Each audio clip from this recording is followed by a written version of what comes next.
into another edition of the 5 Reasons Podcast. My name is Chris Whittingham, joined as always by Ethan Skolnick. Thank you for finding us. Do subscribe to the program on Apple Podcasts, Google Play, Spotify, or wherever you get your podcasts. We're joined today by a local radio personality who just got a new show. It is the Donno and Friedo show. You can hear it on 560 WQAM from 10 a.m. until 2 p.m. every single day. And Alex Donno is with us. Donno, appreciate the time. Hey, I appreciate you guys, Chris and Ethan, and thanks for the plug as well, man. I can't thank you enough, and I really appreciate what you guys are doing at 5 Reasons. You're kicking ass, so keep up the good work. So we have a lot to get to today with you, Donno. Wanted to kind of go through all the major South Florida sports stories, and at the end, we'll close with, I know, a subject that is dear to your heart, and actually the subject of our newest podcast, Out for the Count, which is the fight game, both boxing and MMA. So we'll get to that to close the program. But want to start with the Dolphins as their coaching search continues. What did you make of kind of, I don't know when you got back from vacation or how you experienced the full timeline of everything, but where are you at right now with the fact that the Dolphins are in the middle of a coaching search where it doesn't seem like there are that many impressive candidates on the table, but I think the end of the Adam Gase era was a logical conclusion. What have you kind of made of it all? You know, one of my first takeaways that I guess it surprised me just to hear the way Stephen Ross talked about it, you know, that presser that they had, it was last Monday after Gase had been fired, and you know, he was asked a point-blank question in the media session, well, why did you part ways with Adam Gase? And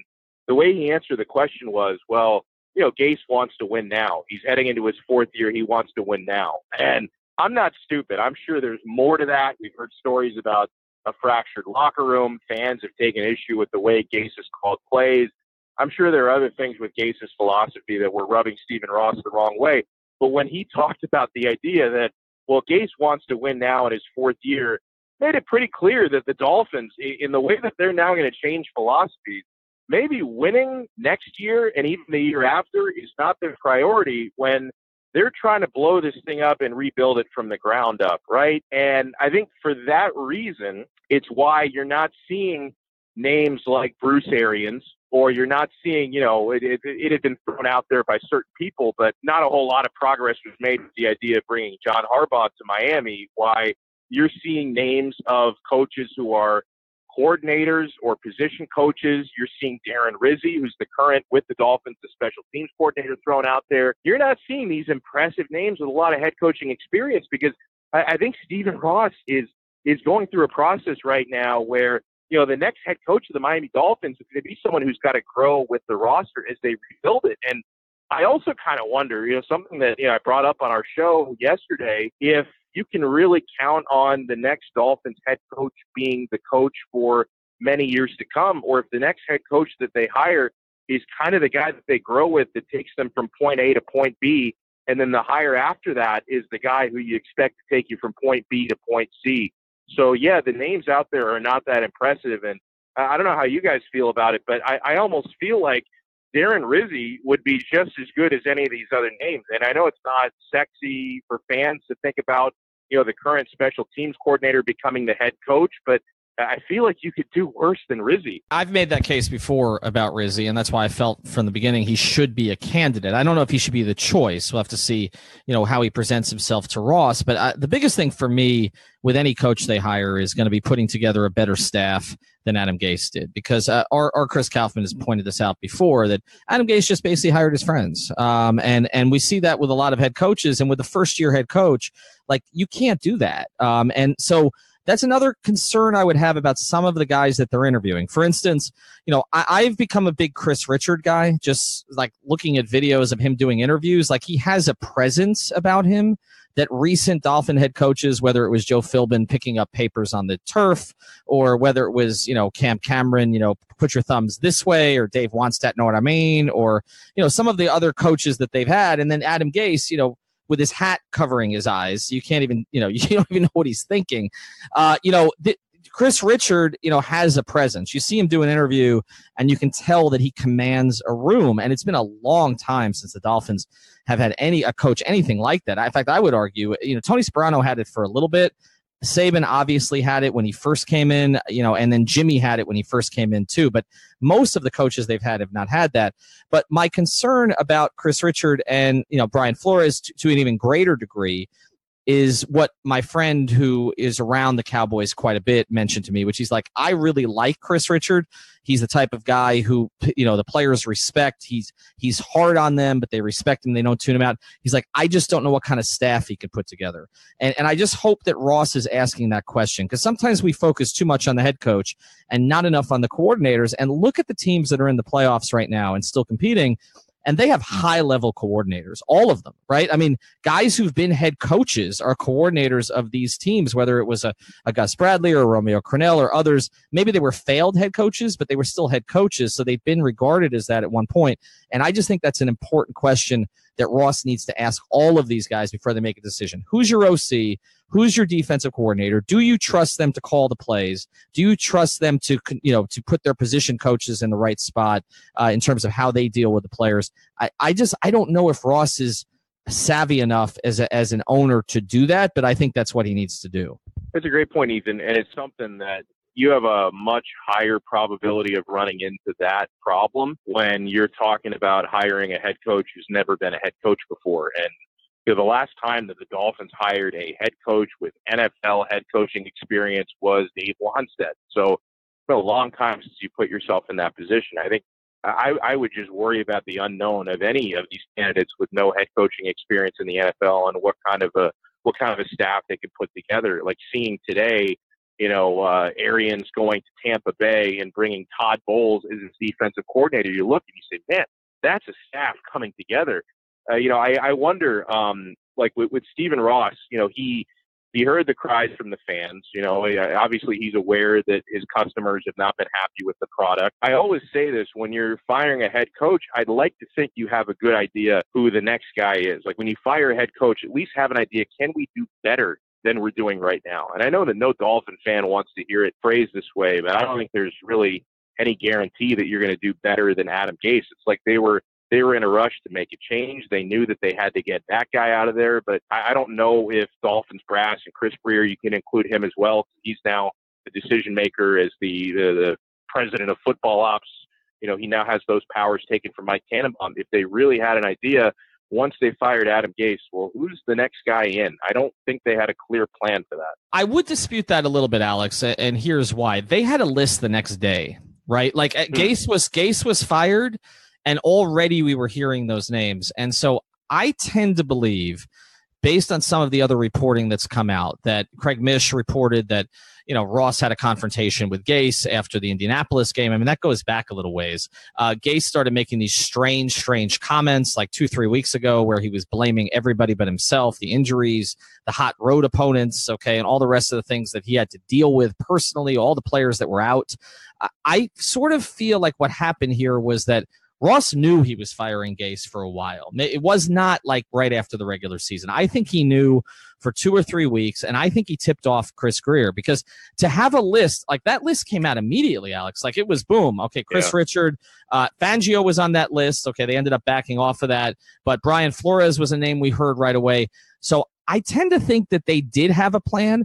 I just don't think that this was a year with a lot of obvious head coaching candidates. And so, the only one that came up was Harbaugh, and he's under contract right now. So I tend to think it was more that than they didn't know. I think Chris Greer knew what was going on for at least 2 or 3 weeks, that he was going to be the guy in charge. There's a great photo of him with Gase as Gase is talking, and Greer looks like he's just looking up in space. And I just, to me, that encapsulated the entire situation. Like, okay, this guy's gone. Why am I even listening to him? I know that's not what was going through his head, but it sort of made me laugh to think that's what was going through his head. Now, for me, the thing that I kind of find most perplexing about it all is the thing that Donno mentioned, which is that the obvious upgrade isn't available. And I just kind of wonder, in the modern era, now, obviously, I think we've seen with really all these teams that are the top seeds, Belichick is a given, but McVay and I think the coach, you can say they have a pretty solid roster base and their talent is really good in Los Angeles, but under Jeff Fisher, this looked like a team that was going nowhere, and the coaches kind of single-handedly changed the fortunes. Andy Reid in Kansas City has, upgraded his quarterback situation with his own intuition into a quarterback that threw for 5,000 yards and 50 touchdowns. I think we can give a lot of the credit to the coach. But for me, as you mentioned, Ethan, that there weren't that many obvious guys out there that we feel like could do this. I just don't think that the Dolphins right now are really going to hire someone that the fan base is going to be that impressed with, that you really get the sense that could be, if you're saying that last year coaching was an issue and that they had the 31st ranked offense and that it was a poorly coached team, that there is a guy out there or someone who can assemble a staff that could really fix those issues with coaching. And that for me is kind of the thing that I'm constantly changing my mind about, because while on one hand I'm underwhelmed by all these guys, and I don't think that any of them could really be the one that changes things from a coaching point of view, I also kind of see in the areas in which overnight successes have happened that coaching has played, in my opinion, a pretty substantive role in it. So I just don't know whether the outcome of this is going to be, I'm feeling really good about the Dolphins next year. Well, and something I think about is, yeah, you're right. Right now, I don't think the fan base reads over the list of candidates and they're overwhelmed by excitement. I'm wondering if that changes, even if it's false excitement right after the hire is made. Like I can't even remember the way that I felt on that roller coaster after Adam Gase was hired. I wasn't immediately excited by that. I was actually pushing for Hugh Jackson, which, wouldn't have worked out in hindsight. Probably not. Donno, tell us who you want to hire, and we'll go the opposite direction. Pretty much, yeah. No, but I was enamored by the name of Hugh Jackson 2 years ago, I think it was, when Gase was hired. But when he was brought in, I became a believer. I was a convert pretty quickly, getting to know him a little bit, hearing him speak more, getting an idea of his philosophy. So I think aloud. I wonder how the fan base will react to it. I think it's happened many times in South Florida sports. I shudder to even mention the name Al Golden, but you remember the way that he won his opening press conference when he arrived in Miami. Nobody was excited about hiring the Temple coach, nor should you have been, but he knocked it out of the park in his first media session. I wonder if, like Ethan mentioned, how charismatic Chris Richard can be. I wonder if you do hire a guy like that, and if he can win over the fan base and win over the media pretty quickly, even if it's not a name that people are excited about beforehand. I want to introduce you to one of the great sponsors of the 5 Reasons Sports Network, and that is Brunt Insurance, where you can find all of your protection under one roof. They offer home, auto, commercial, and life insurance, and they're licensed to write insurance for the entire state of Florida. That's Pensacola all the way to the Keys. They got multiple carriers for all the product lines. Ensure you're paying the lowest rate in your area. And I can speak to this personally because I sent Greg Brunt all of my insurance policies that I had with other companies. He came back to me, said, well, one of them you're doing okay, so just keep that one where it is. But I had one for a condo and I had one for my cars. And he said in both cases, I could be doing better. He saved me $700. Took one phone call, 15 minutes. I don't want to use 15 minutes because somebody else uses that. It took 14 minutes, and he got all of that stuff taken care of for me. So check out bruntinsurance.com. That's bruntinsurance.com. Greg's also a proud sponsor of the Homes for Heroes program. That means if you're a first responder, teacher, military, or healthcare professional, you'll get a special discount from bruntinsurance.com. Here's the phone number if you prefer to do that, 954-589-2204. And today's episode of the 5 Reasons podcast is brought to you by Doral Toyota, which is one of our great partners, and like us, is pure South Florida. That's Doral Toyota, where you can find all your favorite Toyota models. Whether you're looking for a new, used, or certified pre-owned vehicle, Doral Toyota is located at 9775 Northwest 12th Street, just a few blocks from International and Dolphin Malls. Experience the Doral difference, which means 4 years complimentary maintenance and roadside assistance on all new vehicles. In-house financing is available for credit-related issues. Also, if you mention 5 Reasons when you call 305-680-1129 or come in the dealership, you will work with a dedicated manager, not a salesman. Unlike other dealers, Doral Toyota prides itself on an honest and transparent buying process. That's Doral Toyota, DoralToyota.com, or stop in at 9775 Northwest 12th Street. Vamos, let's go, Doral Toyota. All right, let's move on to another guy that I feel like could potentially, or did win the press conference and has the voice of the fan that I think the fan wants. That's Manny Diaz at the University of Miami. We'll talk some UM here. What did you make of that whole day? I experienced it while at a Manchester United game, so it was definitely bizarre for me. But just the idea that Mark Richt retires, which was shocking, and that within 8 hours you had, for me, I didn't think Manny Diaz was on the table. And for him, from 8 hours to be, Mark Richt retires, what? To, wow, Manny Diaz could get the job, what? To, he's hired, what? And, it was just an insane day. And I think Manny Diaz is now being treated as someone who could be the guy that sort of solves all of UM's issues. It was reported the other day that he's going to be paid more than the Notre Dame coach, Brian Kelly, which was shocking to me. And so he's being treated as a high-level candidate. And I think the fan base, I'll say this from a personal point of view. I was a UM season ticket holder last year, and I was kind of considering not renewing, and the hire made me decide to renew. So do you think that the optimism surrounding Manny Diaz is founded? I think it's founded because fans have evidence for the last 3 years about how well he can handle one side of the football, right? I mean, we all know that he doesn't have the head coaching experience, but, when you look at the two, three if you include special teams, but the two units, offensive and defense for Miami football, for the last 3 years, especially last year, one side was holding its weight and probably overperforming, and the other side was continually letting fans down, and the defense was carrying that weight. Diaz is a guy who understands Miami, grew up here as the son of a former mayor, loved Miami football as a kid, talked about being 9 years old when he watched, the first Canes national championship, the victory over Nebraska back in 1983, and, dreaming since that day about becoming a Hurricanes head coach. Fans love that kind of a story, right? Like, fans always love to think, okay, we've got a Miami guy. We've got a guy who loves, has passion for this program, a guy who bleeds orange and green, a guy who really wants to be here. It's easy to fall in love with Manny Diaz for all those reasons. I'll go back to what you were asking about with the night that this all went down. It was ridiculous. I had heard some rumblings about the conversation that Blake James had with Mark Richt the day before he retired. That Blake James laid it out, which he's later detailed to the Miami Herald, that Blake James told Mark Richt, hey, these are the changes we think we should make, and maybe you should think about stepping back and play calling, and you need to, to make some serious changes on the offensive staff. And, I'd heard that there was a lot of reluctance for Richt to accept that, but he did resign himself to it. And then the next day, I guess he just decided, I don't want to do this anymore. But to find out that Richt was retiring, to get that news on, I think it was a Sunday morning, the same way everyone else got it. Like you, Chris, I was thinking, man, Manny Diaz would be perfect for this. If only this had happened 17 days ago. Like, if only Rick had made up his mind 17 days ago, because now Diaz is probably locked in with Temple. Then I'm thinking for several hours, well, you got to find a way to get Mario Cristobal. But then you find out his buyout with Oregon is $10 million. That didn't seem attainable. I honestly, for a few hours there, I didn't know what direction you could go in. But then, I don't know, I guess looking back on it, I kind of wonder why I even thought for a few hours that Diaz was not attainable. Because you think about it from his perspective, yeah, you've only been in Temple for 17 days. You haven't really gotten started there. The ink is barely drying on your contract, but you can't let an opportunity like that pass you by. And even Temple has got to understand, like, this is a terrible, terrible situation for us to be in. See, the Temple athletic director knew it the day that they signed up Manny Diaz, but yeah, there may come a time, they didn't expect it to be 2.5 weeks later, but there may come a time when the Miami head coaching job is open, and we're probably going to lose this guy to the Miami head coaching job.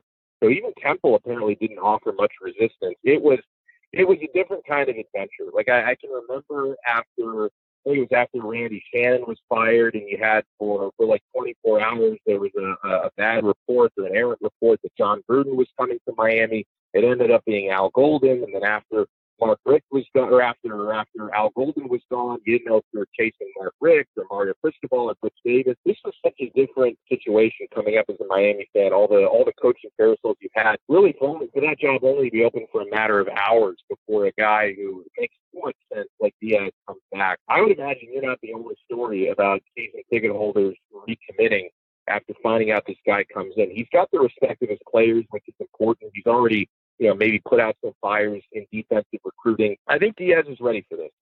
There's no way to know it for sure until he's a year or two into this, but I really think Diaz, he's got the leadership skills necessary to do this job. I think he's already showing you some evidence that he can put a staff together. I think Diaz, to me, seems like the right guy for this job, and I couldn't be happier with the way it turned out. Yeah, look, I was in favor of it, obviously, and, I have a lot of regard for what Manny Diaz did the past couple of years. I mean, look, Mark Richt's unit was not good.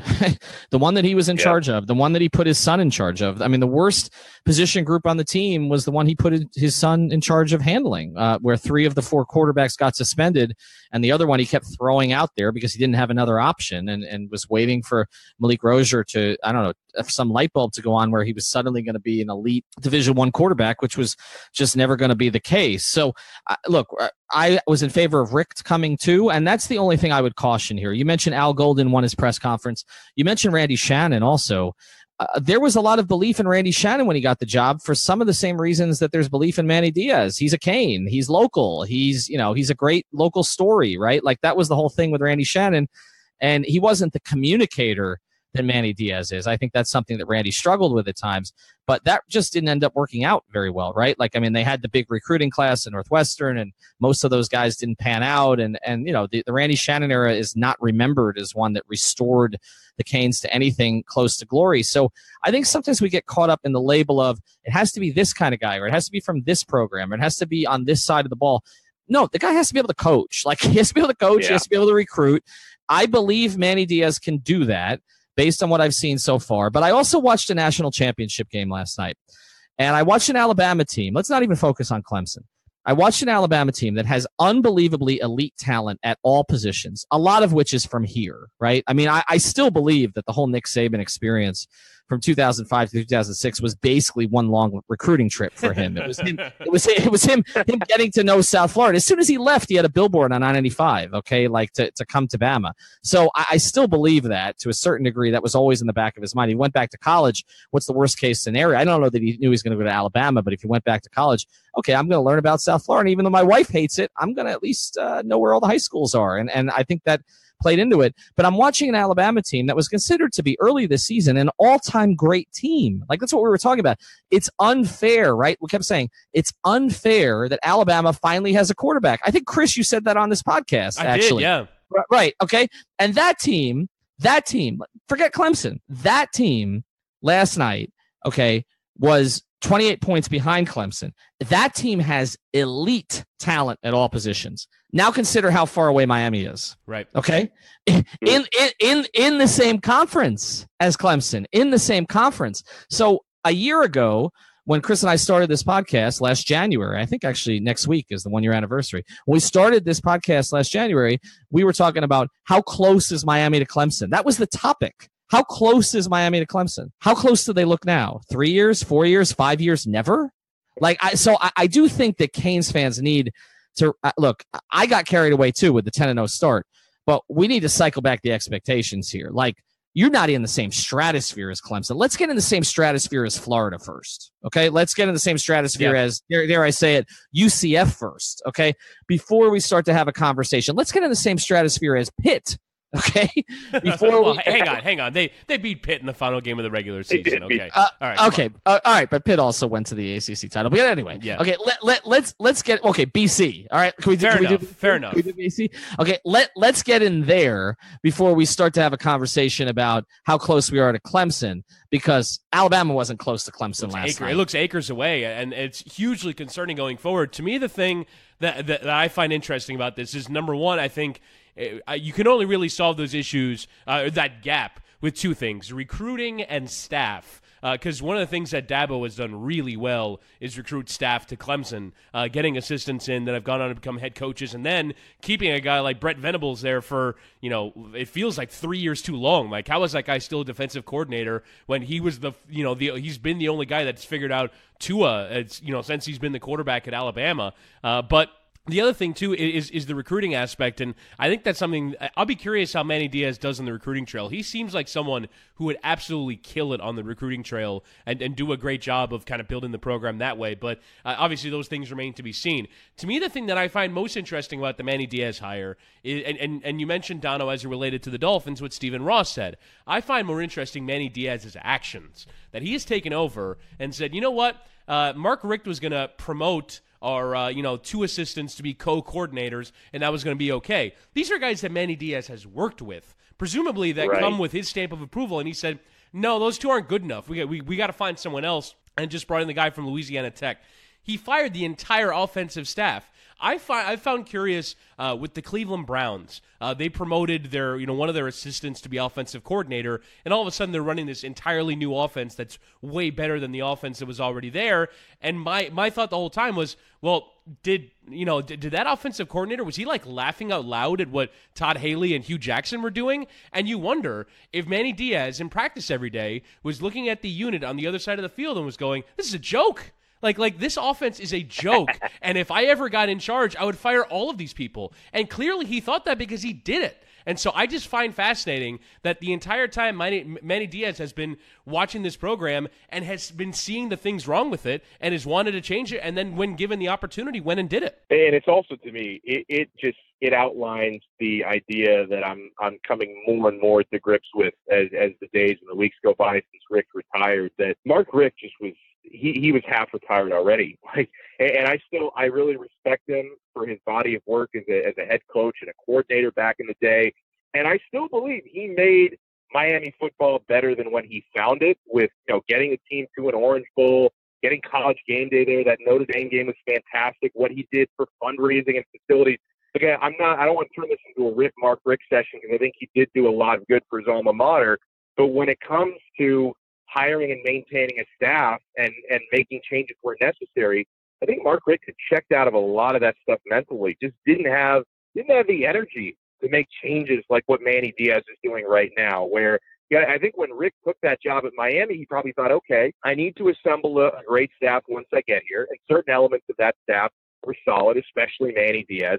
I don't think Rick expected that 2 years into it, he would have to blow everything up and start over again. I think he thought, you know what, I've got about a 5 or 6 year plan at Miami. I'm going to install a good staff, going to do some winning here, going to make this program a 10-win per season team like Georgia was when I was there, and then I ride off to the sunset. I don't think he had any expectation that after taking the job in 2016, in 2018, he's under pressure from the trustees and the athletic director and the fans. If he even cares what the fans think, I don't know if he does, and that's fine if he doesn't. I don't think he would be under that pressure 2 years later to do what Diaz just did, to fire his entire offensive staff.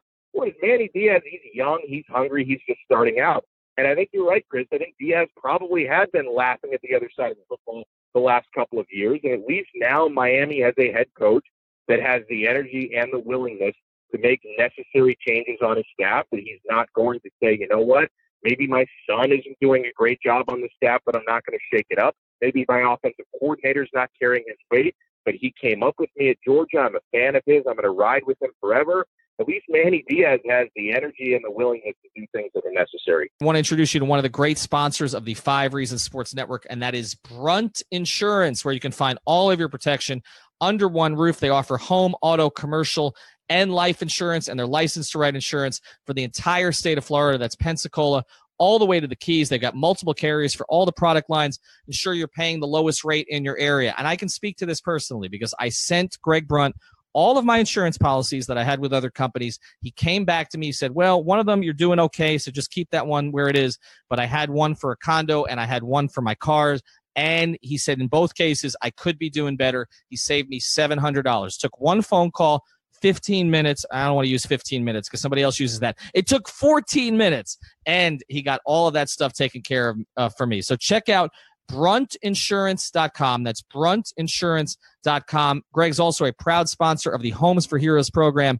That means if you're a first responder, teacher, military, or healthcare professional, you'll get a special discount from bruntinsurance.com. Here's the phone number if you prefer to do that, 954-589-2204. And today's episode of the 5 Reasons podcast is brought to you by Doral Toyota, which is one of our great partners, and like us, is pure South Florida. That's Doral Toyota, where you can find all your favorite Toyota models. Whether you're looking for a new, used, or certified pre-owned vehicle, Doral Toyota is located at 9775 Northwest 12th Street, just a few blocks from International and Dolphin Malls. Experience the Doral difference, which means 4 years complimentary maintenance and roadside assistance on all new vehicles. In-house financing is available for credit-related issues. Also, if you mention 5 Reasons when you call 305-680-1129 or come in the dealership, you will work with a dedicated manager, not a salesman. Unlike other dealers, Doral Toyota prides itself on an honest and transparent buying process. That's Doral Toyota, DoralToyota.com, or stop in at 9775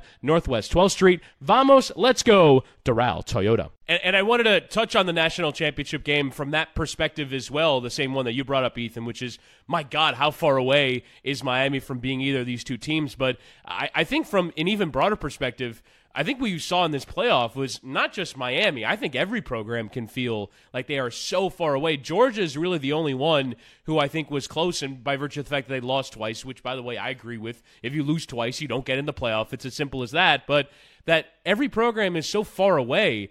What do you guys think has changed about college football that has allowed this to happen? And do you think that Miami, unless they're getting suitcases filled with cash out and figuring out this recruiting thing, like I just don't know how two programs in a sport that, while obviously coaching matters a ton and there are ways to generate advantages, in a sport in which you don't pay the labor, how is it possible that a program or two programs can be this far away from everyone else?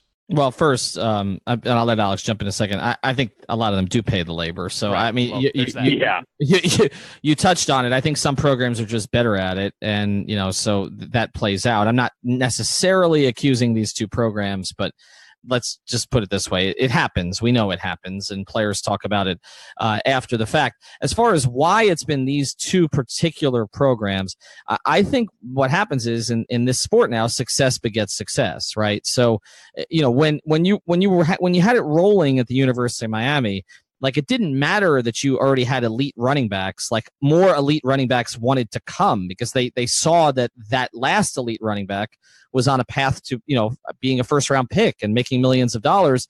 And that's the same thing that's happening at Alabama and Clemson now how many guys is Clemson going to have in the top 3 rounds of the draft this year, right? So there's another group of players that wants to be next. It's not because necessarily, I have friends who went to both places, okay? It's not because they're the two greatest campuses in the country to go to. Clemson's a pretty good party school, but you can get me to stay in Tuscaloosa very long, okay? So it's not that. I mean, Wisconsin typically gets named the number 1 party school in the country, right? Like, and Wisconsin can't draft athletes to save their lives. Apologies to Chris Chambers, member of our network. So, I just think it's a fact of, again, success begets success. When USC was going through a period of time prior to sanctions where they were getting elite athletes, more elite athletes came. And that's why we see this rush. It's like, how many elite backs has Georgia had in the past few years, right? Like, that's just like what Miami was. And so there needs to be a change in the narrative at Miami. And I think that's why we got excited the season before this one. We felt like there was a change in the narrative. Like, Notre Dame was clearly overrated, right? But it felt good to beat them. And it felt like you had the program on the right track. And like we always say, Panthers game is in hand, heat culture, all the rest of those things, Dolphins in the hunt, and the Canes are back. The tropes, yeah. The tropes, the Canes are back, right? And so that's what we felt. The Canes are back, and the reason it felt good to have the Canes back is because you felt like kids who didn't remember the good old days would now see a bunch of videos on YouTube and be like, "Oh, I want to be part of that." The problem is it's been a damn long time, and also now we've lost momentum because of what happened this season, and so I don't know how you get back there. I think the only way was to do what did, which was to roll the dice on Diaz, who did bring something in the turnover chain that young, athletes would relate to, would want to be part of. And that's the swagger that people talk about. It's not about, some of the stuff that happened in the dorm room and all the rest of that. It's about, sort of having this attitude that we're going to kick your ass. And Manny talked about that on the podcast he did with Josh Darrow before the season, which people really should listen to. It's a 2-part pod. It's about Manny's journey and ESPN and everything else that he's done. But he talked about watching Miami defenses and them being fast and physical and wanting to hurt you. Okay, he talks about this on the podcast, and that's Miami football. Like it or not, that's Miami football. And I think the only chance they have to get to an Alabama or Clemson level is that. Is it going to happen? Probably not. I think things have changed to enough of a degree that it's been so long that I don't know that you get there. But I think at least this was a good first step. I can add something to what Ethan was saying about success breeding success. It's often said, like in recruiting, that, many good players are going to, one of the criteria where they pick a school is based on, okay, where can I play the most quickly? Who's got the biggest need at my position? That's true in a lot of cases, but a team like Alabama and a team like Clemson can be the exception to that rule. I've got a relative, my cousin's husband, who's a head high school football coach in Orlando, and he's told me stories about coaching players over the years that tell him they are dead set on going to Alabama. This is, during the recent era, the Saban era. And he says, okay, you're a running back. Realistically, you go to Alabama, you're going to be fourth or fifth on the pecking order. You're not going to play. And they'll tell him, I don't care. I want to go there. I want to be part of that. I want to win championships. Such and such friend of mine went there. So yeah, for a lot of schools who are not at the top of that pack, for a school like Miami, you're going to lose out on some recruits if it's a position where you're already deep at. Guys are going to look to where they can play immediately. Sometimes you'll have guys who transfer who are already on your team if they don't feel they can play immediately. Alabama has had so much success in recent years.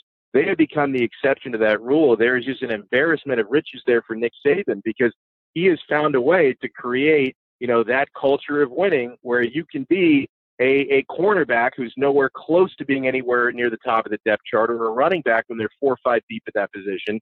Yet these kids still want to go and play for Alabama. They may end up transferring somewhere else in a couple of years, but they still want to be a part of that. And as far as how Miami can bridge the gap and get closer to that level, I want to see what comes out of these next couple of years, because what started to change at Miami once they hired Mark Richt was finally making a financial commitment. They paid over $4 million a year to Rick. They'd never paid anywhere close to that for a head coach before. I think with all of Al Golden's incentives, he was just over $2 million. That was not deserved money, but it was half of what they were paying Mark Richt when he was here. And they've actually reached a point where they are reportedly willing to shell out low 7 figures for a coordinator, for an assistant coach. That was never in Miami's DNA before. I think you have to be willing to pay staff members and head coaches that sort of money to be successful. They have been improving the facilities to a certain degree over the last couple of years. So I want to see how that marinates, because we knew that, during the early 2000s, when Miami started to lose ground late in the Coker era and beyond, you saw Miami's facilities, Miami's infrastructure, what they were paying their assistants, who they were hiring. That gap started to get bigger and bigger and bigger and bigger. It didn't matter so much in the 80s and 90s. It matters a lot in this day and age. If you're not paying coordinators 7 figures, if you're not paying a head coach $3, $4, $5 million a year, you're probably not getting a head coach and coordinators who can compete. Miami is still very new into that philosophy. That was something that started for them in 2016. As Ethan mentioned, last year was a step back. Last year is going to hurt some of their momentum, but I still want to see, and a lot of this is on Manny Diaz to hire the right people, but I'm very curious. I think the next 2 or 3 years could really decide the fate of Miami football for the next couple of decades. If these guys can't find a way to be competitive with the nation's elite, now that they've entered an era where they are paying competitive wages and they're making their facilities competitive, if they can't become competitive doing the things they're doing right now, I don't know what the answer is. I really don't. So at least now Miami is financially putting themselves in position to play with the big boys. I've got to hope that in 2-3 years they're actually fighting for playoff spots and getting in that college football playoff. All right, Don, I want to move on to I want to go back to the NFL actually and talk about the playoffs going on right now. Of course, they wouldn't involve the Dolphins, so we'll just kind of talk about it from a little bit of a broader view. I find fascinating right now that I just talk about college football, which for me has always sort of been, I don't want to say a sport of parity, because obviously the Blue Bloods do tend to win. At least you enter every year going, well, this number of teams can make the playoffs, this number of teams can win the championship, but because of the randomness of it all. But I think in this playoff era, that randomness, as virtue of the fact that we just saw Clemson, Alabama for a third time, has kind of been reduced a little bit, and it's been a bit surprising that it went in that direction as opposed to the other direction. But in the NFL right now, there are 8 teams left. And I the other day I was looking at the matchups, and I don't think that there's a nailed-on favorite that is going to advance. I think you look at Chiefs-Colts. The Colts are playing really well. They had a really impressive performance in Houston. I wouldn't be that shocked if they went on the road and mucked up a game against Kansas City, or if Dallas did the same to the Rams, or if I think the Chargers might be better than New England, even on the road. They had a better record this year. I think the Chargers might be better. And then the Eagles, just by virtue of the magic that they've produced, obviously going to the Superdome is difficult, but I wouldn't be that surprised if the Eagles went and won. Are you guys buying on my idea that the road teams, like, there isn't that obvious favorite that is going to advance, and really any of the teams that are left can go and win it all? Yeah, it's like for so many of the recent years, I would go into every playoff just kind of chalking up New England as an odds-on favorite. They're going to run the table, and for many times they did. Some years they got to the Super Bowl and didn't win it or choked. This year, like, I'm not going to say that the New England dynasty is done, but they certainly don't seem like your daddy's New England Patriots. So you almost feel like the field is wide open. I see what Patrick Mahomes has been doing in Kansas City, but then you talk about their matchup with Indianapolis, who's playing very well. They've got more momentum having played last week. This is the sort of playoff where I just got to sit back and kick my feet up. And obviously I wish the Miami Dolphins could find a way to be part of this again someday, but I'm just enjoying every second of it. And I hadn't really thought about it until you brought it up, but I don't have in my mind any sort of a clear favorite, where usually we head into the playoffs and I'm thinking about, okay, this is my Super Bowl matchup. This is my team winning it all. I'm wrong plenty of times, but I've got a clear idea in my head which direction I'm going in. This year, I've got no clue. It's absolute chaos, and I love it. Yeah, no, I think this is a good place for the NFL, actually, because you have the parity, and yet there's still the illusion of the Patriots, right? So you always want in a league a team that everybody loves to hate because that team is considered to be dominant. And the Patriots are considered to be dominant, but they're really not. I mean, they're they don't have Josh Gordon right now. They let Brandon Cooks go before the season. Gronk is not what Gronk was. I mean, I think they've upgraded at running back some this year, obviously, with the Sony Michel pick. But their defense doesn't have the level of stardom that maybe it's had in years past. And yet, because Brady's still there, even though Brady is not what Brady was, it's like, we still have a Yankees type team. I would say actually more that it's the fact that they play in the AFC East. Like, yes. I think if they played in the AFC West, they might not have made the playoffs. No, they probably wouldn't have. I mean, if you look, this has been pathetic for 18 years, right? Like, I mean, you've had one team other than the Patriots win the division in the past 18 years. I mean, that's insanity. I mean, actually, it's 19 now if you want to include it. So it's been awful, this division. But I do think that the casual fan guys, like the casual fan, still thinks of the Patriots as the Patriots. The person who does not watch NFL football regularly, doesn't even follow it on fantasy, they're like, oh, it's Tom Brady. Like the other 52 guys don't even really matter, right? It's like Randy Moss could still be playing for them. So I do think that it's good that on one sense, again, you have a team that everybody loves to hate, and then you have this sort of parity around it. A lot of those teams, I believe, are better than the Patriots, but there's maybe not the belief from the public that they are ultimately. And I do think we do have a number of really good stories. The Nick Foles story is a really good story. Like, and now it's going to lead to what are they going to do after this year? Like, if I'm the Dolphins and I'm looking for a quarterback, one of those two guys isn't going to be there. And I think Foles is probably the guy who's not going to stay. The Rams are a really good story, as are the Chargers, even if Los Angeles doesn't really care about one of the two of them. And the Chiefs are a great story with Mahomes, as Chris mentioned. So I do think that the league itself, if you look at the ratings, remember about a year and a half ago where a certain president was talking about how the NFL ratings were declining? Well, they're not, right? I do recall, yeah. Yeah, we do. I think we're going to drop this podcast right around the time that he speaks tonight. But yeah, I mean, wasn't that the narrative, right? The NFL is declining, even though NASCAR's ratings were declining even more. NFL ratings have not only stabilized, they've started to go back up again. And I do think it's because the league is starting to develop some new personalities. I don't know if this was done intentionally, but the rule changes, which made it easier for quarterbacks, have helped develop a new crop of quarterbacks, potential stars. Okay, whether it was Wentz before he got hurt, but whether it's Goff or whether it's Mahomes and some of the other guys, Luck coming back, I think, is a real positive. So the league, you may complain about the catch rule, you may complain about the head injuries, you may complain about the kneeling or whatever, but I think the league's in a very, very good place right now. And I think if you look at potential Super Bowl matchups, there are 4 or 5 matchups that I think would be really, really compelling, and not necessarily with the teams that you would otherwise expect. I just think in terms of matchups, in terms of personalities, in terms of new coaches on the scene, I think this has been a good postseason for the NFL. I agree, and I find fascinating going forward. And to me, it's the thing that during the course of the year, you felt like there was this 3-team echelon of the Rams, the Saints, and the Chiefs that were so far above everybody else, but they kind of spent the last month of the year exposing their flaws. So I just don't think that, if the Cowboys with, probably 60% of the fans in the stadium went on the road and beat the Rams, like I just don't, I wouldn't be that surprised by it. Same with the Eagles and what they've done in New Orleans and then the Chiefs. I think the Colts might have a game plan to go and do it. Obviously, I think 1 or 2, if not all of them, will win, but there is that doubt for me that when the Patriots are home with Marcus Mariota's Tennessee Titans last year, I just didn't feel. And I just love that going into this round of the playoffs. I want to close with you, Donno, on a subject that is near and dear to your heart, and I'll just kind of open the floor to you.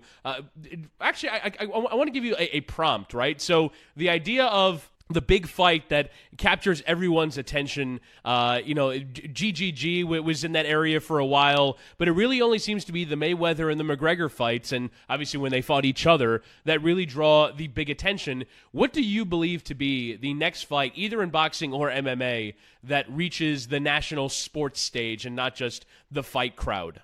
I think that fight could involve Conor McGregor, and I think there's a number of different directions you could go in there. I think you could either do something we've seen a couple times before, have a trilogy fight with Nate Diaz, who I think is, obviously the fight with Floyd Mayweather, the crossover circus was what, really made Conor's fame take another step forward. But the rivalry that put Conor McGregor on the map, that made him mainstream, that kind of allowed him to parlay his fame into a fight with Floyd Mayweather was, the two fights that he had with Nate Diaz, the shocking loss the first time they fought, the victory he got in the rematch. I think that a third fight between those two guys, which is something that, Nate Diaz wants, but he believes he should be paid Conor McGregor type money for, which is one of the reasons why we haven't seen the trilogy fight happen at this point. I think that would be fantastic. Another fight that I kind of wonder if people would appreciate this. A lot of the new fans who have come aboard kind of with the Conor McGregor, Ronda Rousey type of generation would feel the same way. But I think for those who have really been around for the last 10, 15 years, really appreciate George St. Pierre, who was kind of a pioneer to take the sport of mixed martial arts more mainstream. If a fight between Conor McGregor and George St. Pierre would be something that would kind of captivate the imaginations of the betting public and sort of the fan public. I think that's something that I've had my eye on for some time. I think that something that I really don't want to see again would be the crossover. When McGregor fought Mayweather, I guess we're about a year and a half removed from that at this point. I kind of wondered if that would open the floodgates for more fights like that taking place. You had a lot of boxers calling out UFC fighters and vice versa after that fight happened, but it hasn't really materialized into an avalanche. I was wondering if we would see that, because to me, I didn't have a problem with doing that fight the one time, but I think if nothing else, that kind of showed people how different those two sports are, and that's not something you can bank on consistently, that you do that fight more than once and people will realize, well, yeah, there's really no chance a high-level MMA guy can just go into a guy like Floyd Mayweather's ring and think about defeating him. And if you were to put Floyd Mayweather in the octagon with Conor McGregor, it would not go very well for Floyd. So I'm kind of happy we didn't open the floodgates with that. Yeah, I think boxing-wise, Triple G, the Canelo Triple G fights, I really enjoyed those. And unfortunately, I think Triple G is probably on the downside while Canelo is really hitting his prime.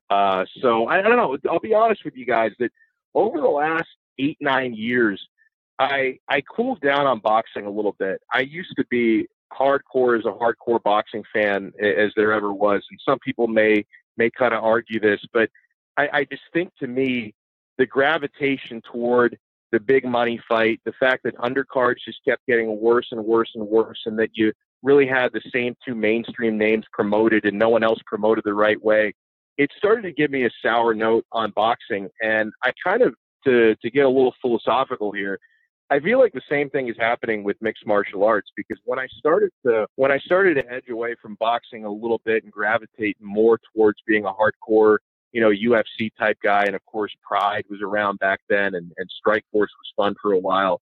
I felt like, okay, you've got more bigger names, you've got better undercards from top to bottom. If you tune into a UFC fight, you're not just watching a main event, you're watching 4 or 5 fights deep, and it's really more about the brand name UFC than it is about any individual fighter. I think UFC is becoming a lot more like boxing, in the sense that McGregor's the cash cow. Now that John Jones is back and doing well, they're going to promote him. They'll bring back Brock Lesnar every couple of years for a big payday. I don't feel like you have the same sort of purity that you had 4 or 5 years ago, when you just knew you were tuning in to watch 5-6 great fights. Now they do bank a lot on these main events, and it is about the money fight. It is about putting the big names out there. You know, you can kind of set an entire year's budget based on 2 pay-per-views a year. And to be honest with you guys, it's not something that I really like, because you used to go through an entire year that'd be 12 really, really good UFC pay-per-views every year. They still put on 12 shows a year, 12 pay-per-views a year, but now you kind of count on 3 or 4 of those being good. To me, this is not really a golden era for combat sports. Alex Donno, check him out on 560 WQAM from 10 until 2 every single day alongside Friedo, the Donno and Friedo show. And also, you're still doing Fight Night once a week as well on WQAM on the Fight Game as well. Check out our boxing and MMA podcast, Out for the Count. I think we've got about all the boxing and MMA related phrases in the names of podcasts. So, Alex Donno, appreciate the time. Follow him on Twitter at Alex Donno. Thank you for doing it. Oh, thank you so much, guys. It's a pleasure, and I respect all the hard work you guys are doing here.